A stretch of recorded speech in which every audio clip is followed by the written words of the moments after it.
This is Africa. From this perspective, it looks massive, doesn't it?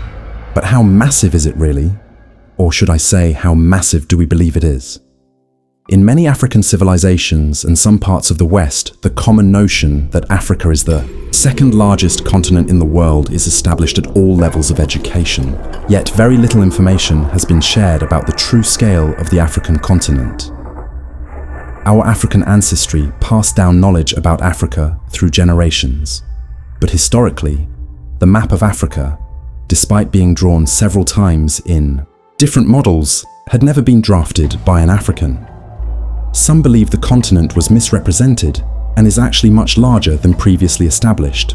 Recent scientific studies suggest that Africa is indeed bigger than it appears on maps. So the question remains, what is the real size of Africa? Have you ever considered that the African map you are familiar with might have been inaccurately drawn in relation to its true size? Well, there's only one way to find out. Hello viewers, and welcome to our channel. In this video, we will explore the true size of Africa and why its map has been misrepresented. If you're new to our channel, please subscribe and turn on notifications for updates on future uploads. Now, let's get into it. Africa is the world's second largest and second most populous continent, following Asia in both aspects. This means that in every continent, there's at least a decent minority of purely African descent. Covering approximately 30.3 million square kilometers, including adjacent islands, Africa makes up 6% of the Earth's total surface area and 20% of its land area. As of 2018, over 1.3 billion people live in Africa, accounting for about 16% of the world's human population. Africa also has the youngest population among all continents, with a median age of 19.7 in 2012, compared to the global median of 30.4. The combined nominal GDP of the African continent as of 2022 was estimated at $2.92 trillion. Africa is richly blessed with abundant flora, fauna, and natural resources, which made it a prime target for invasions during the slave trade era. Despite this wealth, the continent has consistently been recorded as the least wealthy per capita. This is partly due to geographic challenges, the lingering effects of European colonization, and the Cold War. Neo-colonialist exploitation by Western nations and China, along with undemocratic rule and harmful policies, have also taken a toll on Africa's economic standing. However, there is still much to be hopeful about. Despite the low concentration of wealth, Africa's rapid economic expansion and young population make it an increasingly important global market. The map of Africa has undergone numerous revisions. In fact, the continent has been depicted through approximately 11 different map designs. The earliest known map was drawn in 1554 by a German scholar named Münster Sebastian, who was also a Hebrew scholar.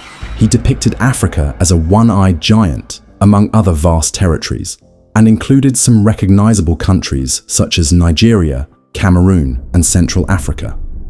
However, the map was flawed.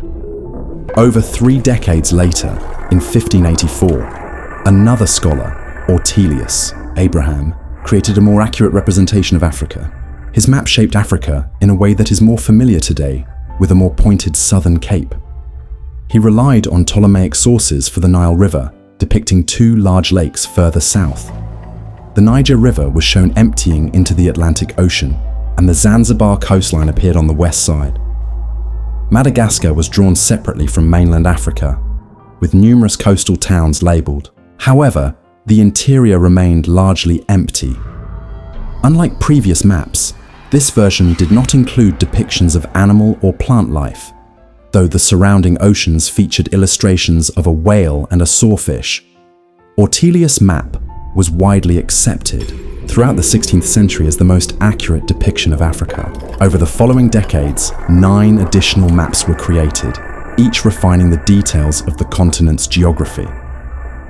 With new discoveries and geopolitical changes, later maps trimmed portions of Africa's borders that were present in the early versions by Münster and Ortelius.